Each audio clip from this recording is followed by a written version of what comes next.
At sa oras po na ito mga kapatid, ihanda na natin ang ating mga sarili sa pakikinig ng salita ng ating Panginoon at ipagpapatuloy po natin ang ating pag-aaral sa Book of Proverbs at nasa lesson 8 na po tayo. At last lesson, ating pinag-usapan ang request ng Panginoon sa ating mga puso. Ano po ang sabi doon? My son, give me your heart. At maliwanag po na kapag ang ating pong mga puso ay hawak ng Panginoon, iingatan niya po yan at hindi niya po hahayaan yan na maging matigas o maging masuwayin sa kanyang kalooban. And now, paalala po mga kapatid. And for tonight's Bible study, we will talk about the perils or dangers of hardening one's heart. Kasi po talaga kahit mananampalataya na, may mga matitigas pa rin ang puso. Sa ngayong gabi, mga kapatid, ating pag-aaralan ang buhat sa salita ng matalinong tao na nilikha ng Panginoon, buhat sa aklat ng Kawikaan sa sulat ni Haring Solomon. In the book of Proverbs 29 verse 1, the Bible said, whoever remains stiff-necked after many rebukes will suddenly be destroyed without remedy. Hallelujah. Ano?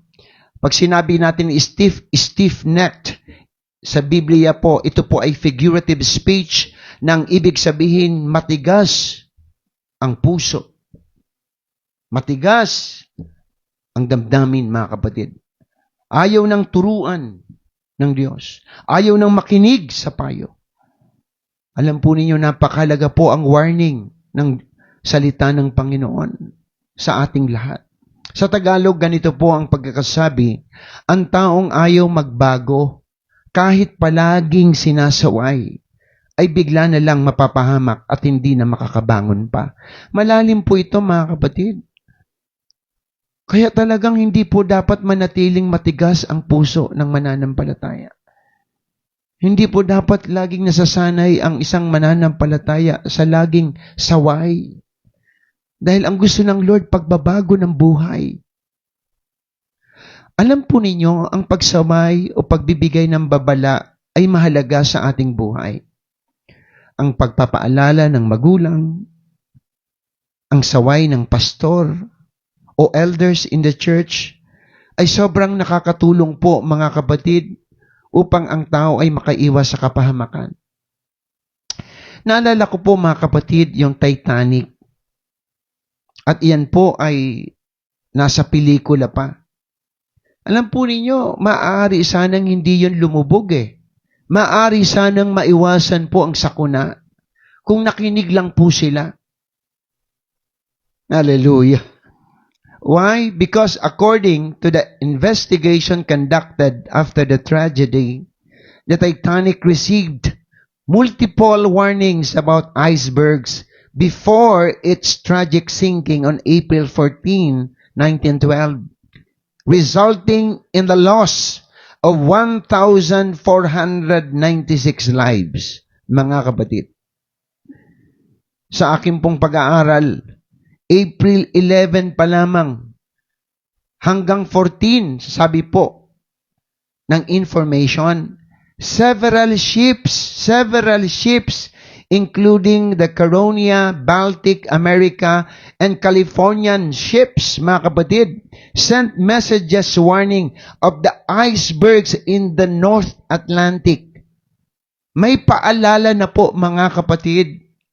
Pero alam po ninyo, pag ang tao kasi nagmamalaki, especially, di po ba ang Titanic, lagi ko na po ito nababanggit ko na ito sa mga mensahe, talagang tinatakan po nila ang Titanic na ito na unsinkable ship. Parang hindi daw po lulubog.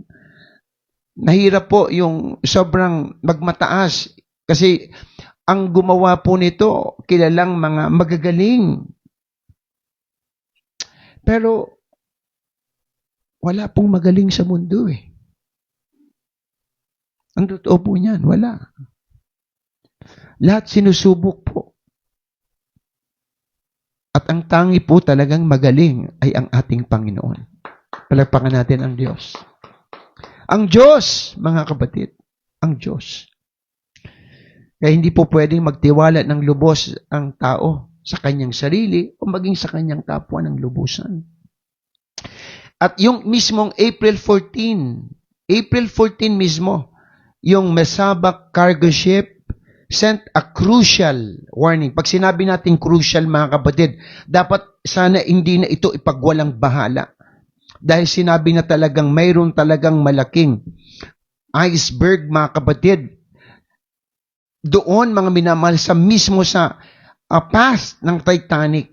But it was never relayed, mga kapatid, to Captain Edward. Maybe dahil, mga kapatid, siyempre, siguro iniisip nila na walang mangyayari. Yun po, mga kapatid. At yun, nagkaroon na nga po ng final warning. Ito namang isang Californian ship, mga kapatid, na nakatigil nga, sabi po sa story, sa information, tumigil nga due to ice. Dahil mayroon talaga, mga kapatid, na malaking, mga kapatid, na tatamaan na yelo, mga minamahal, doon sa past. Winarningan talaga na delikado. But again, it was ignored by the wireless operator. Hindi po, dahil sa hindi po nakakakonek, wala pong signal, hindi po. Dahil siguro, dahil mga kapatid, sa kung anumang mga bagay ang kanila pang inaasikaso, dahil kampante sila na ang ship na ito ay talagang mahusay at matatag. Nangyari na nga po, mga kapatid, ang sakuna, and it was actually a very, very tragic incident happened. And it was, mga kapatid, a tragic reminder of the importance of regarding warnings before disaster strikes, mga kapatid.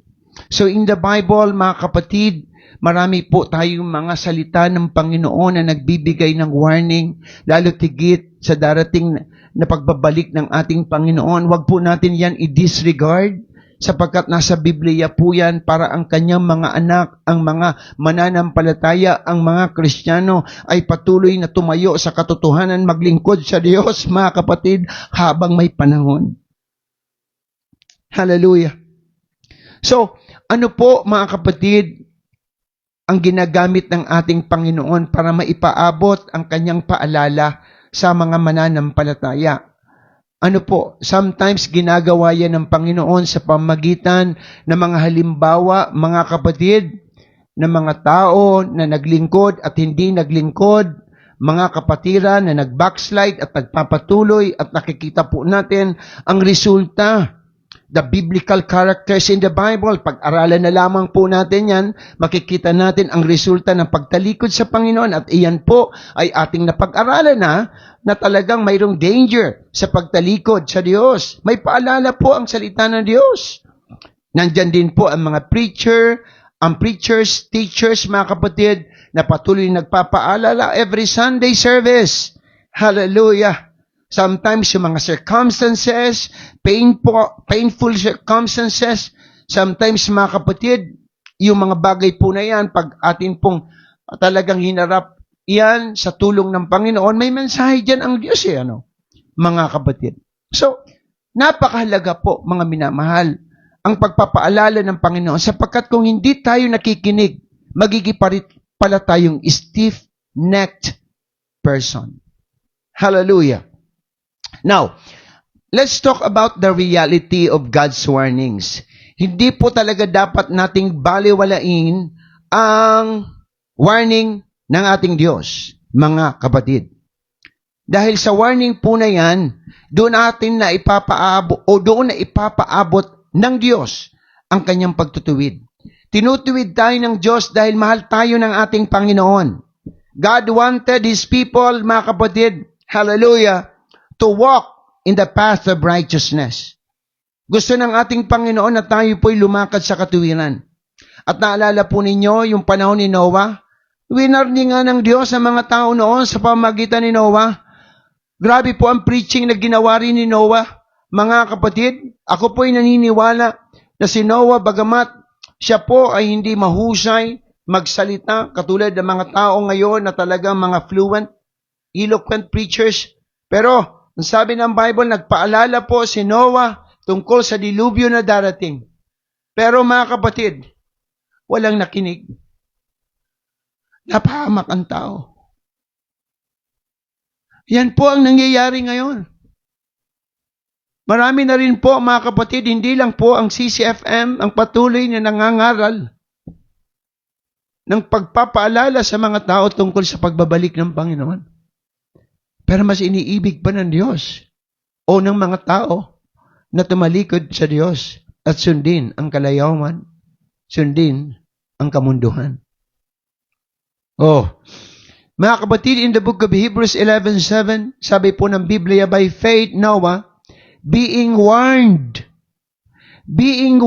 by God about things not yet seen, and reverence prepared an ark for the salvation of his household. Napakabuting ama si Noah. Hindi niya pinabayaan ang kanyang mga anak, ang kanyang pamilya. Sumunod siya sa Diyos. Pinagsabihan niya rin ng mga tao. Pero kung ayaw ng tao, wala tayong magagawa. By which he condemned the world and became an heir of the righteousness which is according to faith. Maliwanag po, may warning noon. Bago dumating ang dilubyo. Maliwanag ang sabi ng Biblia, lahat ng tao ay namatay liban sa pamilya ni Noah. Sa lahat po na mananampalataya, be like Noah. Hindi lamang po yan, mga kapatid. God wanted Lot and his family that he will destroy, or warned, God warned Lot and his family that he will destroy Sodom and Gomorrah. Ginawa ng Diyos yun dahil sa kasamaan ng tao. Pero may warning. Pero lumingon pa rin yung asawa ni Lot. Sinabihan na po siya na huwag lilingon, lumingon pa. Kaya napakadelikado po ang hindi tayo sumunod sa warning ng Panginoon. Sa warning ng salita ng Diyos. Di ba napahamak yung asawa ni Lot, naging haliging asin? Balikan natin yung unang tao, si Adan at Eva. Di po ba pinagsabihan na sila ng Panginoon na huwag kakainin ang bunga ng punong kahoy na pinagbabawal?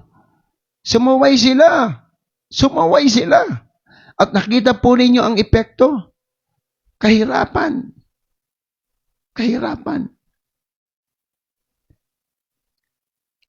Kaya, lagi po tayong masunurin at kung tayo tinutuwid ng Panginoon, yan po ay dahil sa mahal tayo ng Diyos. Gusto ng Panginoon na tayo po'y maligtas, mga kapatid. Hallelujah! Ang ginawa ng Panginoon sa krus ng Kalbaryo ay solusyon sa ginawang kasalanan ng tao. May pag-asa pa. Patuloy lamang tayo, mga kapatid, na sumunod sa kalooban ng Panginoon at patuloy na maging seryoso sa paalala ng Panginoon. Naalala ko ang mga Israelites, mga kapatid, in the wilderness, in the book of Numbers 14:22-23. Despite God's miracles, they refused to trust Him and suffered the consequences. Yun po Sa kabila ng marami silang nakitang himala ng Panginoon, kumakain sila nang hindi sila nagluluto, mga kapatid. Hindi sila naiinitan dahil ginagabayan sila ng ulap. Sa gabi hindi sila nilalamig dahil sila po, mga kapatid, ay naiinitan dahil doon sa pillar of fire. Pero sa kabila ng kabutihan ng ating mahal na Panginoon, pero hindi pa rin sila lubos na nagtitiwala. At ang masama po dyan, mga kapatid, sinisisi pa nila minsan sila Moises. Nakakalungkot. Mga kapatid, may consequence ang ating pong pagiging matigas sa harapan ng Panginoon. Sa bilang 14:21-24, tingnan po ninyo ito. Ngunit ito ang tandaan mo, hanggang ako'y buhay at nalulukuban ng aking kaluwalhatian, ng aking kaluwalhatian ang buong mundo. Isa man sa mga nakikita ng himalang ginawa ko ay hindi makakapasok sa lupaing ipinangako ko sa inyong mga ninuno. Galit ang Diyos Bakit? Sabi po niya, paulit-ulit nila akong sinusubok at hindi nila ako sinusunod. Yung word na paulit-ulit, yan po pala ang dahilan kung bakit nagiging matigas ang puso ng tao. Stiff-necked person, mga kapatid. Paulit-ulit nila akong sinusubok at hindi nila ako sinusunod. Ngunit si Caleb na aking lingkod ay naiiba sa kanila. Wow! Si Caleb, mga kapatid, siya po mga minamahal yung katandem ni Joshua. Naalala po ninyo na sa mga matatanda, ito lang talaga ang pumasok sa lupang pangako. Dahil ang puso po nila ay natuturuan ng Diyos. Hindi po sila stiff-necked children of God. Hallelujah. Sumunod siya sa akin ng buong katapatan. Kaya makakapasok siya sa lupaing iyon. Pati ang kanyang angkan. You see, mga kapatid, sa bayan ng Diyos, maliwanag po na si Caleb at si Joshua ay nakapasok. Why? Hindi po matigas ang kanilang puso. Sumusunod sila sa kalooban ng ating mahal na Panginoon. They did not ignore the voice of God. Mga kapatid, ang lesson dito, huwag po natin i-ignore ang salita ng Panginoon sa ating buhay. Patuloy po natin yakapin ang salita ng Diyos. Mahalin ang salita ng Panginoon. Isabuhay ang salita ng Diyos dahil dyan po tayo magtatagumpay. Glory to the living God. Another, mga kapatid, gusto ng Lord na ipaalala sa atin the danger or the perils of hardening one's heart, mga kapatid. Again, sabi po ng book of Proverbs, mga kapatid, a stiff-necked person resists correction. Pag nagre-resist ka na sa pagtutuwid, nagkakaroon ng pride. Pride. And pride prevents repentance. Pride prevents repentance. Pag ang tao na nagmamalaki, mga kapatid, mahirap magsisi. Yun ang delikado, mga minamahal. So the word stiff-necked implies not an action but an attitude. Attitude na ito, pag ang isang bagay, attitude mo na, mahirap ka nang i-correct. Kaya kapag ang puso naging masunurin din naman, hindi na nagiging mahirap din ang pagsunod sa Diyos. Di po ba? Hindi na po yung kabigatan. Pero pag nasanay na po tayo sa paulit-ulit na paalala, may danger po diyan, mga kapatid. So, let's see the example of a stiff-necked person in the Bible. Number 1 is Pharaoh. In the book of Exodus 7-11, mababasa natin po dyan ang kanyang refusal to heed God's warnings. Di po ba? Doon sa panahon na gusto na ni Moises na palayain ang Israelites. Sobra pong tigas noon ng puso ng Paraon. At dumating nga po sa punto na alala ninyo na pinayagan na, di ba? Ng Paraon, sila Moises, pero hinadlangan ulit. Ganon po ang naging attitude ng Paraon. At umabot pa ng 10 salot, mga kapatid, o plagues ang naranasan ng Ehipto dahil sa katigasan ng puso ng Paraon.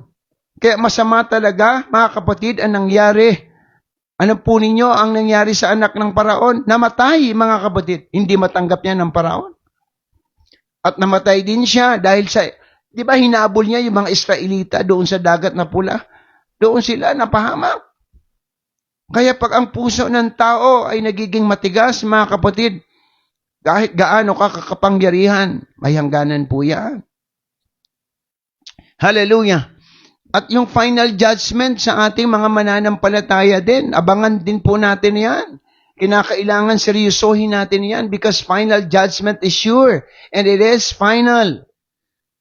Sabi po ni King Solomon, a man will suddenly be destroyed. Wala nang remedy pa yan. Sa tingin niyo po ba, mga kapatid, pag tumunog na ang pakakak, mga kapatid, o ang trumpeta ng Panginoon, hallelujah, pag hindi ka nakasama, mga kapatid, gaano, mga minamahal, gaano pa kalawak ang tsansa na tayo po mga kapatid o ikaw ang taong matigas ang puso na hindi tumatanggap sa kalooban ng Panginoon ay maliligtas pa. Kung meron man pag-asa pa mga kapatid, napakaslim na po yan dahil sa sobrang kahirapan na mangyayari sa mundo mga kapatid after ng rapture. Wala na po, mahirap na po mga kapatid. Kaya nga, if we continually reject the instruction of God, we place ourselves in a perilous situation. Napakahirap po talaga. Kaya, huwag po tayong masanay na pag tayo po'y pinapagalitan ng pastor dahil sa gusto lang tayong ayusin, ituwid ang ating pong maling ginagawa sa paglilingkod sa Diyos, huwag po tayong ma-hurt. Huwag po natin ikasama ng loob yan. Dapat nga po ipagpasalamat pa natin yan dahil gusto ng ating mga manggagawa na maging maayos po ang ating buhay. Dahil sa sandali na tayo po mga kapatid ay humarap sa hukuman ng Diyos, mga minamahal, makakasigurado po tayo ng ating pong paglilingkod ay mayroong pong tagumpay. Hallelujah! Purihin ang Diyos. Ano po ang ibig sabihin pa noon? Yung suddenness of judgment. Di po ba? Pag tiningnan po, pag sinabi natin sudden, biglaan po ito mga kapatid. Dahil kung titingnan natin, mahabang panahon na po tayo mga minamahal na nasa biyaya ng Diyos.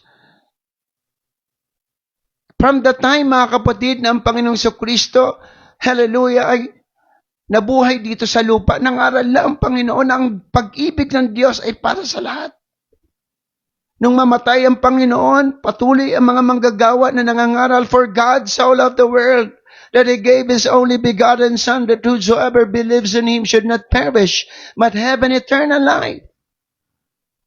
Pero ang mga tao malayo pa rin mga kapatid sa kalooban ng ating Panginoon. Sa tingin niyo po ba mga kapatid, sa final judgment, mayroon pa doon mga minamahal na allowance? Wala na po. Ano na ang mangyayari doon, pastor? Paghukom na po yan. Dalawang bagay lang ang mangyayari.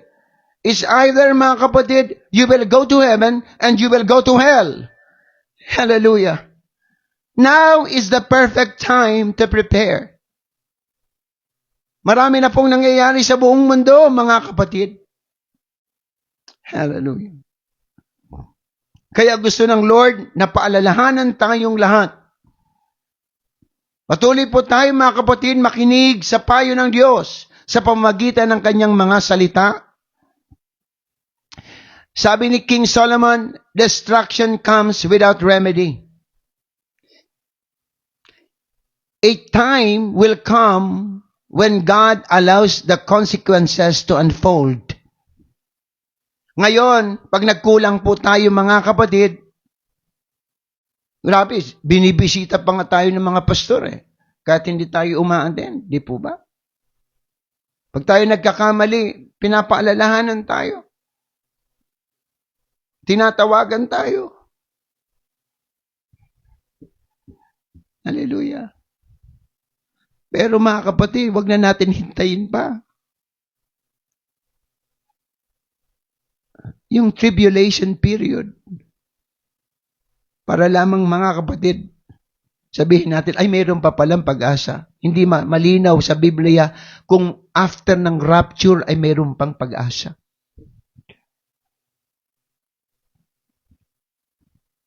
Bagamat hindi natin alam kung gaano kalawak ang pag-ibig ng Diyos.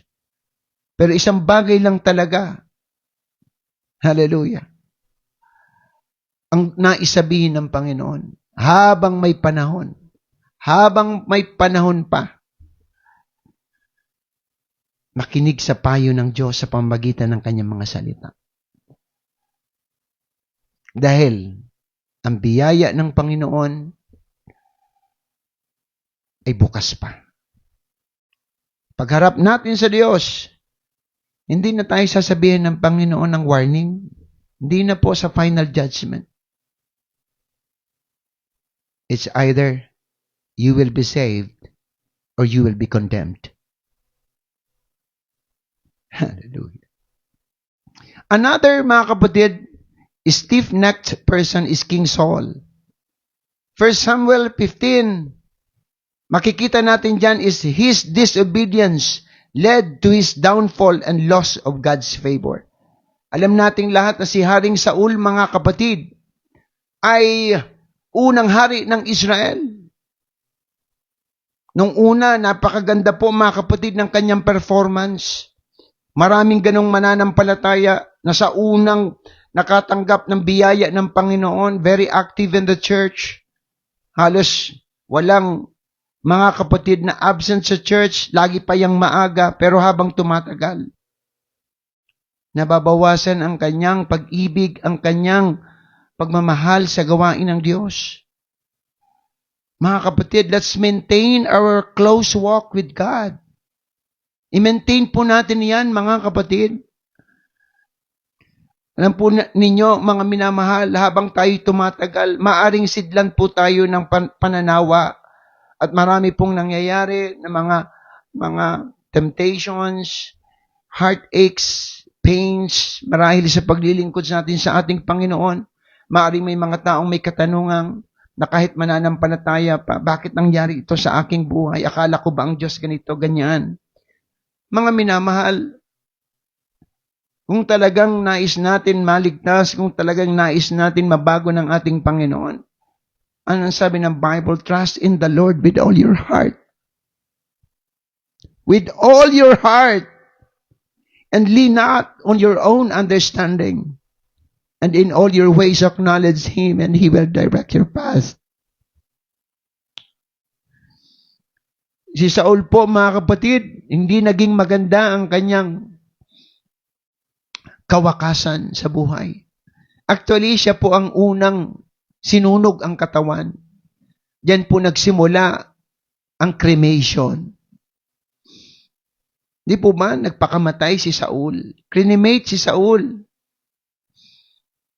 Maganda po ang simula ng tao pong ito. Pero nung panghuli, hindi na po siya tumatanggap sa correction. Sinusuway niya na ang Diyos. Alam po yan ni Samuel.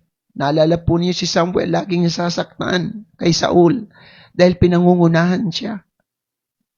So the lesson is, let us take correction seriously. Huwag natin laging i-assume that there is always more time. Huwag natin i-assure.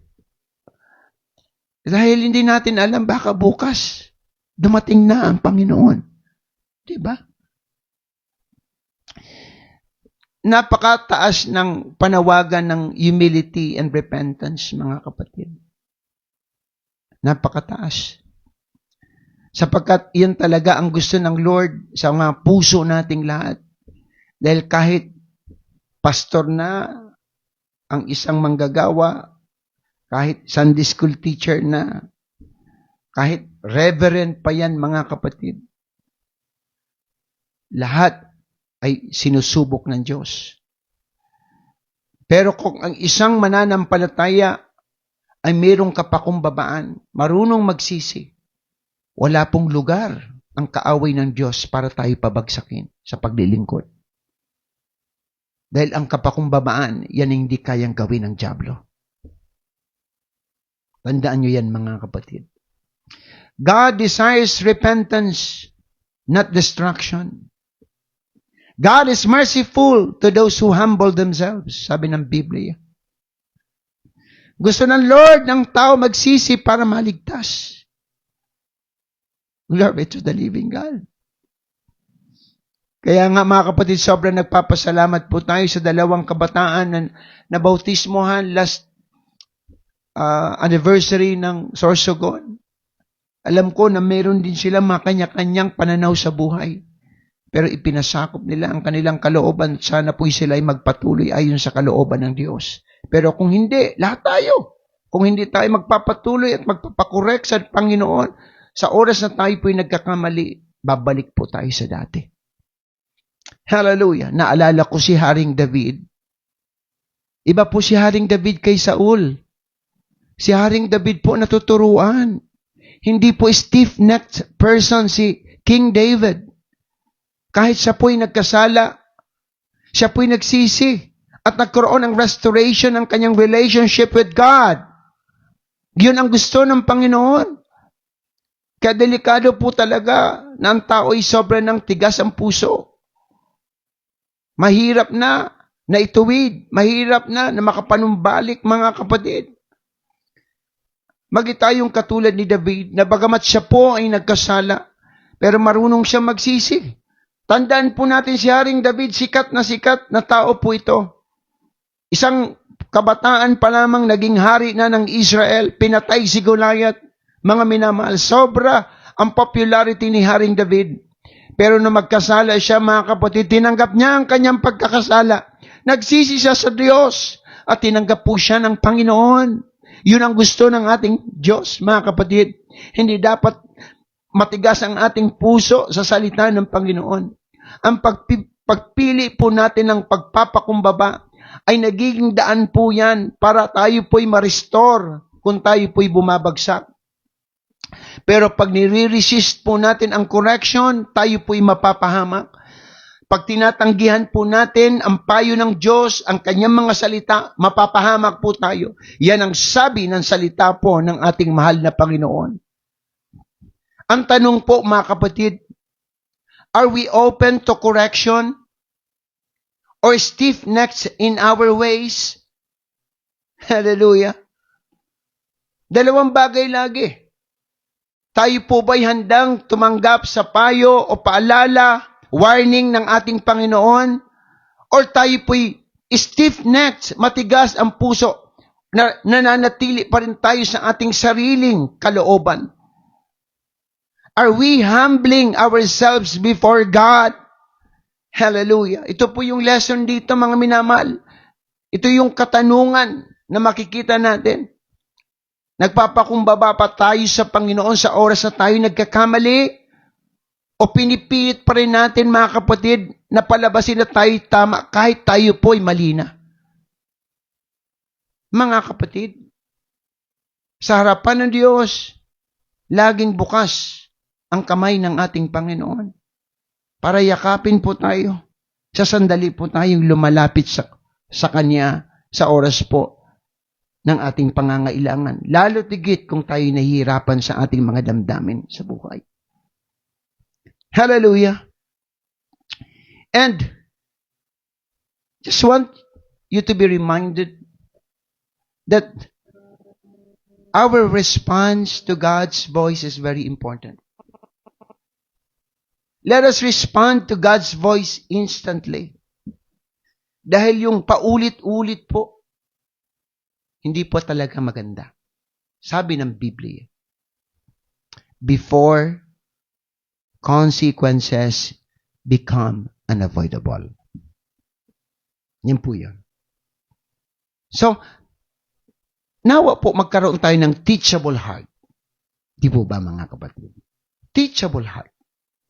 Para po mas lalong gumanda, maging maayos ang ating paglilingkod sa ating Diyos na buhay. Magandang gabi po, pagpalain tayo ng ating mahal na Panginoong Jesucristo. Palapakan po natin ang ating Panginoon. Maraming salamat po sa muli. Naway, nadagdagan po ang ating kaalaman tungkol po sa kalooban ng ating Diyos. Tayo po'y tumayo at tayo po'y manalangin. Dakilang Diyos, Panginoong Jesucristo, nagpapasalamat po kami, Panginoon, sa iyo pong mga salitang nahayag. Salamat sa pagpapaalala mo po, Panginoon, sa aming mga buhay. Nawa ikaw po, Diyos, ang patuloy na mataas, Panginoon.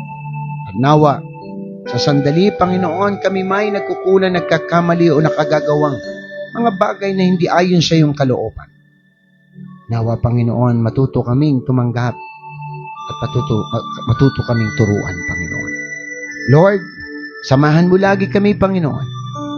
Nawa, ang puso, ang aming isip, ay patuloy na maging, Panginoong, madaling turuan. Patuloy na maging masunurin, Panginoon. Lord, ikaw na po ang bahala, Panginoon, sa aming mga buhay. Pagpalaan mo, Diyos, ang lahat ng nanood, Panginoon, nakarinig na iyong mga salita ngayong gabi. Nawa ang mga salita mo, Panginoon, ay maging gabay namin sa aming mga buhay. Kaya din, Lord, dinadalangin namin ang iyong provision sa lahat ng pangangailangan ng aming pamilya, ng mga kapatiran, Panginoon, sa church, lalo tigit, Panginoon, ng aming mga kababayan, Panginoon. Lalo tigit, darating na, Lord, ang eleksyon sa Monday. Ang dalangin po namin, O Diyos, patuloy yung patnubayan, Panginoon, lalo tigit ang iyong mga anak. Pero Lord, alam namin na nasa iyong kamay ang lahat, Panginoon. Kami nagtitiwala, Panginoon, na ang kapamahalaan ay naaayon pa rin, Panginoon, o nasa kamay mo pa rin, Panginoon. Ang dalangin lang namin, O Diyos, manatili nawa, O God, ang karunungan, ang kaalaman ng iyong mga anak buhat sa iyong mga salita. Lord, hiniling po namin ang iyong paggabay sa amin. Lord, we pray, Lord, for your blessing sa lahat ng mga negosyo ng aming mga kapatid, lahat ng mga trabaho. Lord, pinupuri ka namin, pinasasalamatan ka namin sa iyo pong kabutihan. At sa iyo na po namin, binabalik ko, Diyos, ang lahat ng papuri at pasasalamat. For thine is the kingdom, the power and glory in Jesus' name. Amen. Amen. Palakpakan po natin ang ating mahal na Panginoong Jesucristo. God bless us all. At mga kapatid, paalala lamang na talagang sa darating na Monday, nawa po samahan din natin ng panalangin ang darating na eleksyon. Ano man ang lumabas po dyan, kung tayo po'y nananalangin, alam po natin lahat na ang Diyos pa rin ang may akda ng lahat ng bagay. He is still the sovereign God. Amen. Hallelujah. And let us continue to support our online services. Nawa mga kapatid, huwag tayo magsawa sa pag-share ng mga postings ng ating pong IT, sa ating pong church, sa pangunan ni Brother Dave. Pagpalain po tayong lahat ng ating mahal na Panginoon.